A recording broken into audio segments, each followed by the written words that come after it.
When people ask, what size generator do I need? Most of them start in the wrong place. They start with the generator. And that's the mistake. You don't size a generator first. You size what you want to run. If you skip that step, you usually end up in one of two situations. Either you buy more generator than you actually need, or you find out during an outage that it can't run the things that matter most.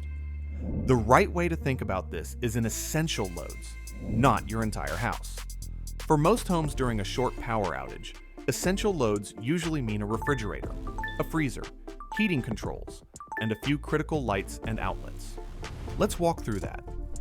Most standard refrigerators use somewhere between 600 and 800 watts while running. But when the compressor starts, they briefly draw more power. So instead of sizing it tight, it makes sense to plan for about 1000 watts. That extra margin matters. Freezers are similar. Chest freezers and upright freezers usually run in the 500 to 700 watt range. Again, you need to allow for startup surge. Planning for about 800 watts is reasonable. Now let's talk about heat, because this is where many people get confused. If you have a gas furnace, the generator is not powering the heat itself. It's only running the blower motor and the control electronics. That usually falls somewhere between 400 and 800 watts. If you have a boiler or radiant heat, you're typically powering just the control board and the circulator pump. That can be even less, often only 200 to 400 watts. Now, add basic lighting and a few essential outlets. LED lights use very little power, often around 10 watts per bulb. Even 10 lights may only total about 100 watts. Add power for phone charging, an internet modem, and maybe a TV or radio. That's usually another 300 to 500 watts. Now let's talk about cooking, because this is something many people overlook. If you have an electric range, this can completely change your generator plan.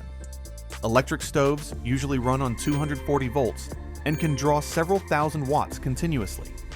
The oven alone can use 3,000 to 5,000 watts, and a single burner can add another 1,500 to 2,500 watts.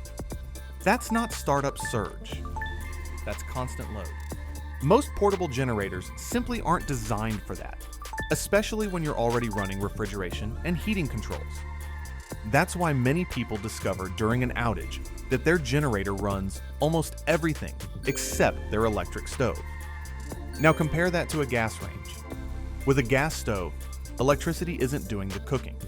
It's only powering the igniter, the control board, and sometimes a small fan or oven light. That's usually a small 110 volt load, often just a few hundred watts. In practical terms, a gas range is easy to support on a generator, and that difference alone can change your entire generator decision. Now let's put real numbers to this.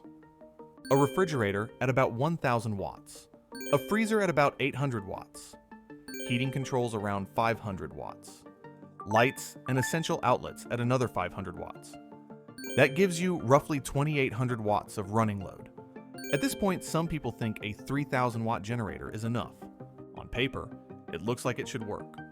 But real life isn't paper. Motors don't start one at a time. Loads overlap. And when that happens, the generator has to supply more power instantly. That's why you don't stop at the running number. A good rule of thumb is to add at least 50% headroom. That pushes 2,800 watts closer to 4,000. And that's before you factor in cold weather, altitude, or normal wear on the generator. This is where generator size starts to make sense. A 3,000 watt generator is usually too small. A 4,000 watt generator is better, but still tight. Once you get into the 5,000 to 7,000 watt range, things change. You're no longer balancing every switch.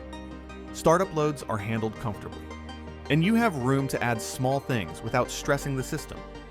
That's why this range ends up being the practical sweet spot for many homes. Not because it's the biggest option, but because it actually works when everything cycles on. The takeaway is simple. You don't need to guess, and you don't need the biggest generator on the shelf. You list what you want to run, how much power it uses, and whether it has a startup surge. Then you choose a generator that can handle that comfortably, not barely. Generators are good at running motors. They are terrible at making heat. Understanding that one idea can save you money, fuel, and frustration. If you want practical preparedness without hype, subscribe to True Preparedness. Stay prepared.